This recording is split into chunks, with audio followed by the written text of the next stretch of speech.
දවස් කීපයක්ම ගිහිල්ලා කොහොමද ඔයාලට?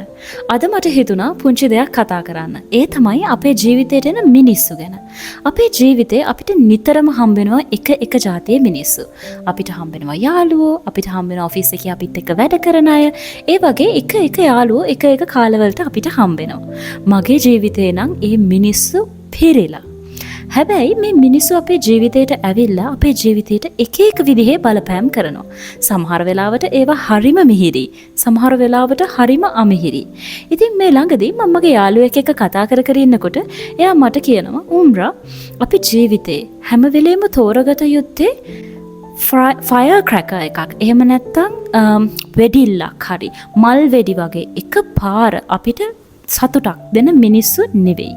අපි සොයාගත යුත්තේ අපේ ජීවිතේ අමාරුම තැන්වලදී පවා මෙන්න මේ වගේ ගිනි මැලයක් ළඟ වාඩි වෙලා නිදහසේ කතා කරන්න පුළුවන් මිනිස්සු කියලා. දැන් ඔය අදහස කිව්වට පස්සේ මම කල්පනා කරා ෆයර් ක්‍රැකර්ස් වගේ යාළුවෝ මගේ ජීවිතේ ඉන්නවා. මං එයාලා ගැන තරහක් අහිතක් මොකුත් හිතන්නේ නැහැ. නමුත් මට හිතෙනවා මගේ ජීවිතේට වැඩියෙන් ඕනි අර ගිනි මැලයක් ළඟ වාඩි වෙලා නිදහසේ අදහස් කතා කරන්න පුළුවන් අනේ වගේ මිනිස්සු කියලා. ඉතින් අපිට ඇත්තටම ජීවිතේදී තෝරලා බේරලා මිනිස්සු ආශ්‍රය කරන්න බැරි වෙන්න පුළුවන්.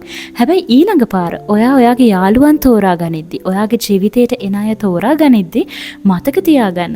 ඔයාට ගිනිමැලයක් ගාව වාඩි වෙලා එයාලත් එක්ක නිදහසේ කතා කරන්න පුළුවන්ද? එයාලා ඔයාට පොසිටිව් දේවල්ද කියන්නේ? එයාලා ඔයාගේ ජීවිතේ ලස්සන කරනවද? එයාලා ඔයාගේ ජීවිතේට අලුතෙන් යමක් එකතු කරනවද කියන එක චුට්ටක් හිතලා බලන්න.